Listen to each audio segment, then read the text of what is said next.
Bismillah ar-Rahman ar-Rahim, assalamu alaikum wa rahmatullahi wa barakatuh. Bienvenue sur ma chaîne Apprendre le français avec Monsieur Sharafi. Alors toujours dans le cadre du roman, du conte philosophique Candide de l'optimisme, dans cette vidéo, on va aborder donc le chapitre 26e, analyse et commentaires. Alors, Voltaire, de son vrai nom François-Marie Arouet, est au XVIIIe siècle un des principaux philosophes des Lumières.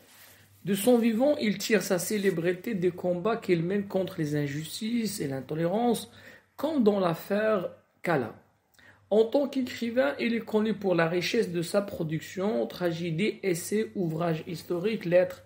C'est aussi un précurseur dans le genre du conte philosophique, caractérisé comme un récit de fantaisie, valorisant une véritable sagesse. Le plus fameux est sans doute Candide. Au cours du livre, le héros a rencontré une série d'épreuves qui l'ont poussé à réévaluer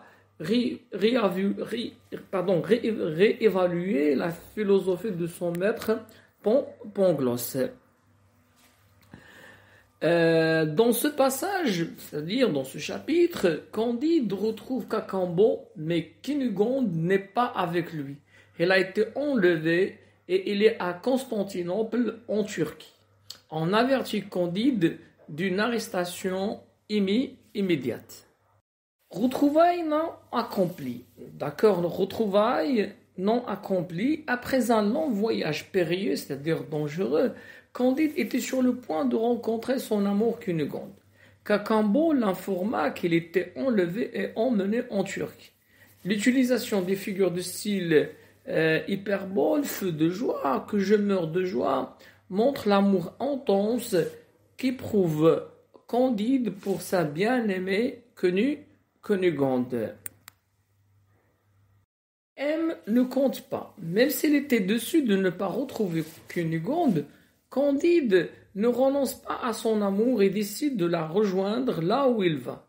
C'est son gage d'amour envers celle qui a enflammé son cœur. Mais fût-elle à la Chine, je vole. Et ça montre que Candide était prêt pour tout afin qu'il retrouve sa bien-aimée. Roi détrôné. Alors, Candide va rencontrer 3 rois, alors chassés du pouvoir, lieu Venise, l'hôtellerie. Un soir, à l'hôtel, Candide découvre avec surprise qu'il mange avec 6 monarques, c'est-à-dire avec 6 rois, détrônés, venus voir le carnaval de Venise. À la fin de la soirée, il donne un diamant aux plus pauvres, tandis que 4 autres rois déchus en entrent. Maintenant, on passe aux idées que véhicule ce chapitre. Voltaire se moque de l'instabilité du pouvoir des rois qui peuvent être détrônés par des guerres, des coups d'État, voire par leur propre famille. Voltaire dénonce le combat éternel pour s'emparer du pouvoir, pour lequel tous les coups sont permis, trahison, coup d'État et homicide. Conclusion concernant ce chapitre. La succession de rois déchus est expérience à méditer pour décision morale et le contexte du carnaval de Venise. Voltaire joue sur le double sens. Ils étaient là incognito, voire triple si l'on pense à la vie qui serait elle-même comme un carnaval, masque de l'hypocrisie, de la tromperie, etc.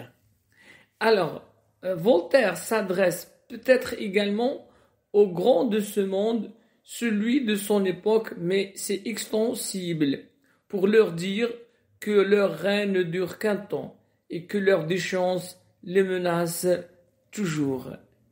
C'est tout ce qui se concerne, chapitre 26 de Candide.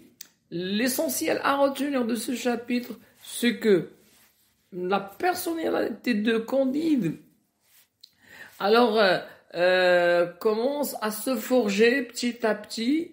Alors durant ce long voyage, rencontre avec ses rois va donner une valeur ajoutée, d'accord, à la personnalité de Candide.